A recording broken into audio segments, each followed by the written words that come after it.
Shalom, salam satu tubuh Kristus, saudaraku terkasih sebangsa dan setanah air Indonesia. Shalom Indonesiaku yang semakin diberkati oleh Tuhan Yesus. Bagaimana kabar saudaraku terkasih pencinta channel YouTube Reverend Muhammad Paulus N. Tambunan? Doa saya selalu yang terbaik. Tuhan Yesus semakin memberkati, menyembuhkan, memulihkan, dan terus menjadikan kita umat-umat pilihannya sampai garis akhir kehidupan kita. Amin.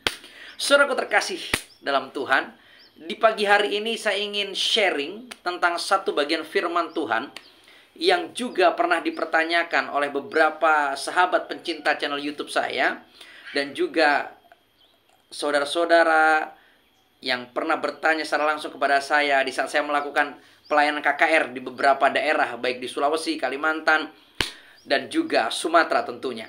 Saudaraku terkasih dalam Tuhan, saya pernah ditanya begini, Om dulu kan pernah menjadi seorang dukun. Om kan pernah mewarisi ilmu dari orang tua, dari nenek moyang. Saya jawab, ya betul.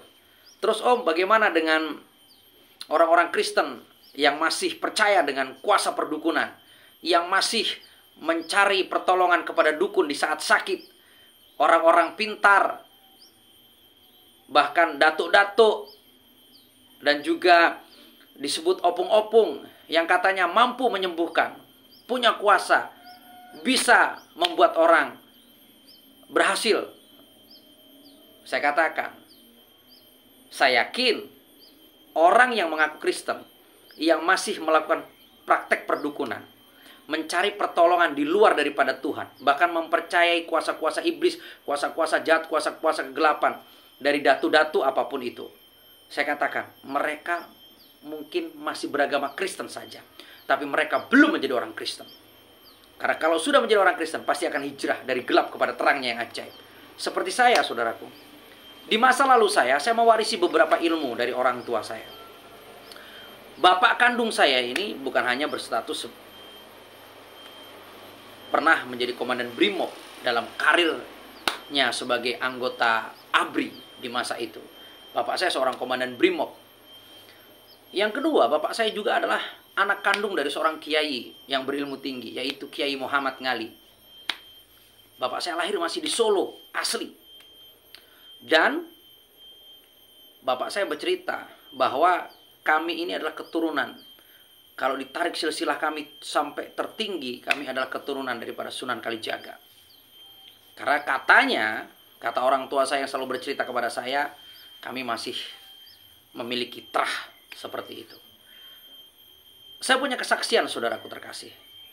Waktu saya menjadi pembina Palang Merah Remaja Kabupaten Bengkulu Selatan, waktu saya membawa tim SMA Negeri 2, tim PMR SMA Negeri 2 Bengkulu Selatan, waktu itu kami adalah lomba seleksi untuk Jumbarnas, pelaksanaan Jumbarda di kota Bengkulu. Tahun 2000 waktu itu terjadi gempa bumi dahsyat di Bengkulu waktu itu, 9 Juli tahun 2000. Saya masih ingat itu, saudara. Tim kami tidak bisa pulang dari Bengkulu karena jalan kami terputus antara Bengkulu kemana waktu itu terputus. Kami akhirnya membuat camp pertolongan pertama, camp tim reaksi cepat dari PMI dan PMR Bengkulu Selatan untuk membantu korban-korban gempa bumi waktu itu yang ada di Kecamatan Tais, Seluma. Saudaraku terkasih, waktu itu kami, waktu Jumbarda itu, kami ngecamp, kami berlomba di bekas rumah sakit umum daerah yang lama di kota Bengkulu. Terjadilah waktu itu gempa, kerasukan setan beberapa mahasiswi Akper. Saya masih ingat waktu itu. Terjadi kerasukan setan beberapa mahasiswi Akper.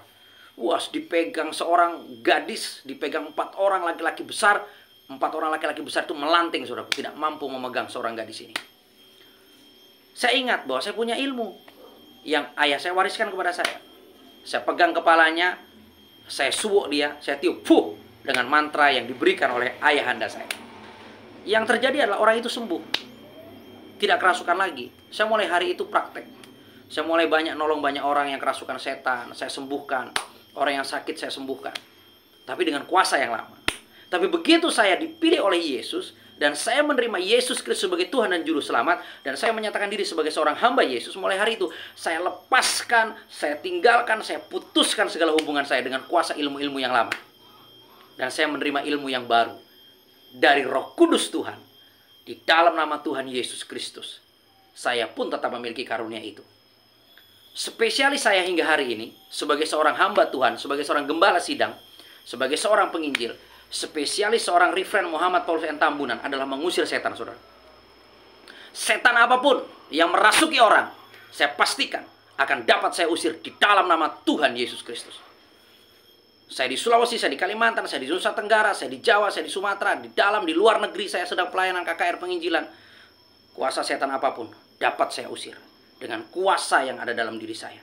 Tapi bukan atas kuasa saya, atau atas kuasa nenek moyang saya, tapi atas kuasa Roh Kudus Tuhan yang saya lepaskan di dalam nama Tuhan Yesus. Nama di atas segala nama itu. Jadi saudaraku terkasih dalam Tuhan, orang Kristen tidak boleh lagi berhubungan dengan segala kuasa perdukunan. Orang Kristen tidak lagi boleh berhubungan dengan segala kuasa datu-datu.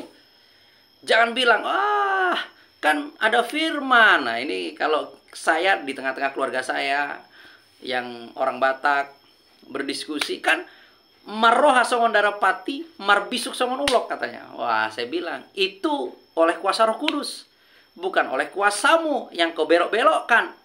Akhirnya kau pergi ke dukun, kau pergi ke datu-datu, kau pergi ke orang-orang pintar untuk meminta kuasa kesembuhan. Saya katakan, engkau najis, engkau tersesat, engkau ditolak oleh Tuhan. Karena barang siapa mempersekutukan Tuhan akan dibinasakan. Maka satu bagian firman Tuhan, saudaraku, saya ingin baca buat kita semua. Di dalam 1 Timotius pasal yang keempat ayat 7 dan 8. Ini menjadi suatu peringatan. Judul perikopnya sangat menarik, yaitu tugas Timotius dalam menghadapi pengajar sesat. Dikatakan begini, saudaraku. 1 Timotius 4 ayat 7 dan 8. Tetapi jauhilah tahayul dan dongeng nenek-nenek tua. Latihlah dirimu beribadah. Sekali lagi saudaraku terkasih, tetapi jauhilah tahayul dan dongeng nenek-nenek tua. Latihlah dirimu beribadah.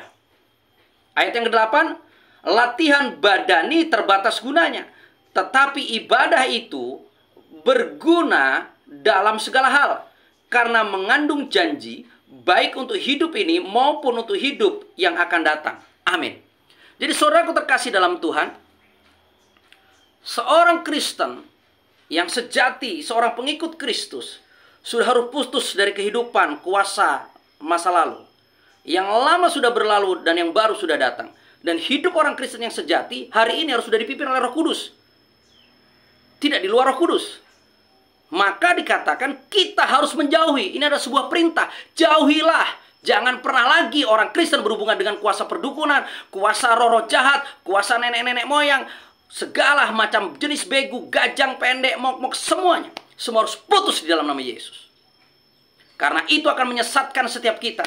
Akan menajiskan kehidupan kita. Dan akan membuat Tuhan marah, Tuhan murka. Seperti Tuhan menghukum Israel, membinasakan ribuan orang Israel karena menyembah Baal, maka hal itu pun akan terjadi kepada kita. Bukan hanya kita yang rugi, tapi juga anak cucu kita akan hidup dalam kutuk yang begitu mengerikan. Di saat menolak Yesus, di saat masih beribadah dan percaya kepada segala kuasa kegelapan. Jadi kita harus menjauhi semuanya itu. Dan kita harus hidup sebagai orang Kristen, hidup yang penuh dengan ketaatan untuk terus melatih diri kita yang penuh dengan pemberontakan daging ini untuk taat beribadah. Itu yang paling penting, saudaraku. Jadi kalau mau melihat mana orang Kristen sejati dan orang Kristen tidak sejati, gampang secara sederhana, saudaraku. Orang Kristen sejati pasti akan taat beribadah, akan hidup dalam persekutuan, akan hidup bertekun, memecah-mecah roti. Jika dikatakan dalam Kisah Para Rasul pasal yang kedua, setelah roh itu dicurahkan di hari Pentakosta, maka orang-orang Kristen sejati, pengikut-pengikut Kristus sejati adalah mereka-mereka yang akan bertekun dalam persekutuan, memecah-mecah roti bersama, bertekun dalam pengajaran para nabi, dan mereka akan dipimpin oleh kuasa Roh Kudus. Dan hidupnya akan menjadi berkat bagi banyak orang. Dan pastinya diberkati. Jadi saudaraku terkasih, karena latihan badani itu pun penting. Orang yang suka latihan badani pasti sehat badannya, sehat tubuhnya.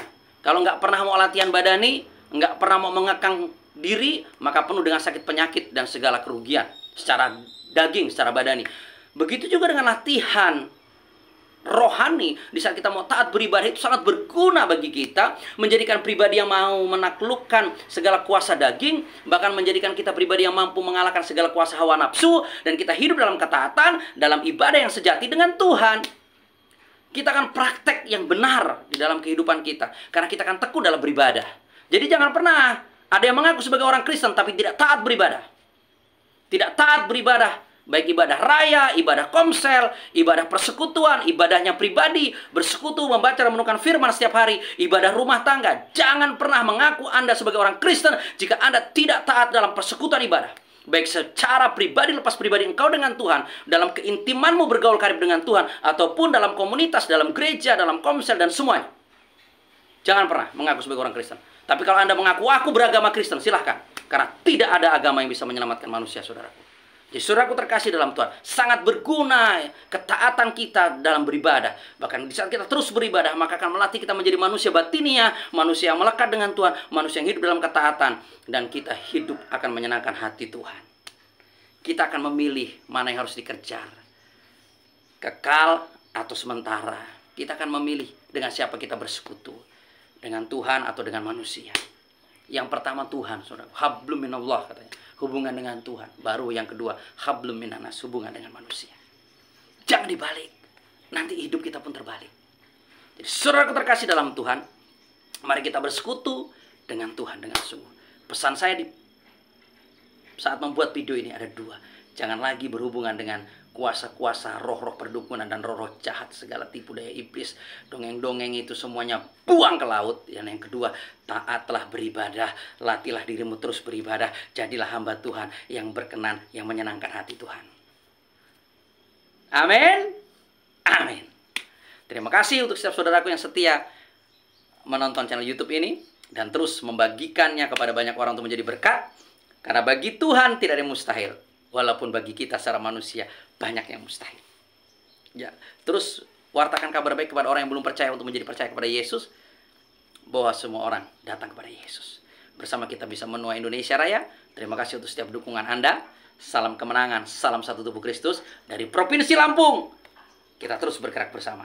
Tuhan Yesus memberkati Indonesia. Tuhan Yesus semakin memberkati saudaraku terkasih. Salam kemenangan, salam satu tubuh Kristus. Haleluya, haleluya. Amin saudaraku terkasih.